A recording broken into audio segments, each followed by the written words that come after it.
Good morning, kasama ko na si Jun mag-devotion ngayon. Ang devotion namin ngayon, makikita natin sa Proverbs chapter 22 verse 6. Jun, okay lang ikaw magbasa? Ang devotion natin? Yeah. Oh, syempre. Sama ka sa ano eh. Yan, game. Lahat yan? Hindi, isa lang. Wait lang naka. Isang ano lang, verse lang. Game. Proverbs chapter 22 verse 6. Itong 6. Ayan. Oh, tama. Sige, 1, 2, 3, go. Dali, maano sila, maboboring game. Basa, Yan mo. tama nga yung basa mo yun. Sige na, hindi ko naman ipopost yan eh. Sige na. Game. Papa, yung kantang this is the day, Turuan mo ang bata sa daan na dapat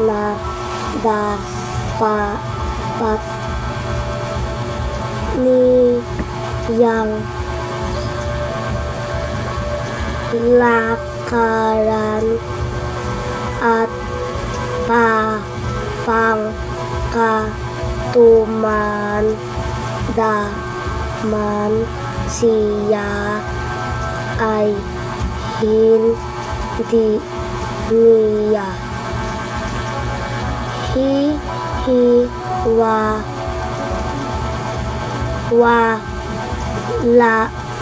yan. Amen. Sabi dito, turuan mo ang bata sa daan na dapat niyang lakaran at pagka tumandaman siya ay hindi niya hihiwalayan. Ibig sabihin, habang bata kayo, tinuturo na dapat namin mga magulang na Kristiyano yung mga daan na tinuturo ni God, yung way of God, yung mga maka-Diyos na pamumuhay. Kasi ang ating Diyos ay banal. Kaya ayun ang sabi niya sa salita ng Diyos sa 1 John. Dapat rin tayong maging banal sa kanyang harapan. Hindi natin kailangan maging perfecto. Pero tayong mga tao, unti-unti na binabago ni Kristo pag nakipag-isa na tayo sa Kanya. Doon na makikita yung bunga, yung mga fruit of the Spirit. Kaya nga, ang fruit of the Spirit, love, joy, peace, long-suffering, patience, kindness, goodness, diba? Meekness and self-control. Diba yun? Ayun. Sabi ni Papa, habang bata kayo, kung sinasabi dito sa Bible, dapat maunawaan nyo na yung mga nais at kalooban ng Diyos na dapat natin ginagawa araw-araw. habang Sinapamumuhay. maaga, kalimutan na ang droga na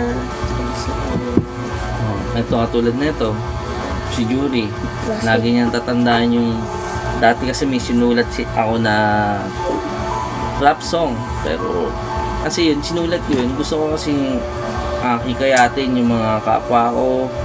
Ako kasi nalulong sa droga, na alam ko kung ganong kabigat o ganong kahirap makatakas sa pagkalulong sa droga. Kaya yun, sinulat ko, sabi ko doon sa lyrics noon, habang mahaga kalimutan na ang droga na magdudulot lamang sa inyo ng matindi na trauma.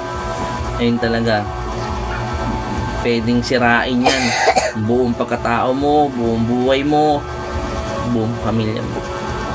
Kaya eto sila, sa nawa hindi na kayo mapunta sa mga ganong kadilim na buhay. Kaya ngayon sinisikap na ng Papa nyo dito sa turo ng Panginoon nating Diyos sa Bible na ituro na sa inyo yung tama paningin ng Diyos. Yun lang. God bless. Sino magpe-pray? Closing. Ikaw na, Jury. Kasi si Jun na nagbasa ng Bible verse. Let's pray, Ate Jury. Lord, thanks for this and lahat ng table. At nakapag-devotion ko po sa kahit na hindi na po wala at ako ayos Diyos na po na pinag at hindi po nag-aaral-away. Please, Lord, just stay po sa kanila at hindi ito. At may babag po kami natutuloy. In Jesus' name, amen. Amen. Amen. To God, Be the glory. Only. be the glory. Sino na natin mamahalin? Dita. Jesus. Jesus. Kanino tayo unang magpapasalamat? Dita. Ay, Jesus. nasaan siya? Nasa langit. Nasa langit. Ay, sige, bahala kayo. Sa puso. Sige. God bless everyone.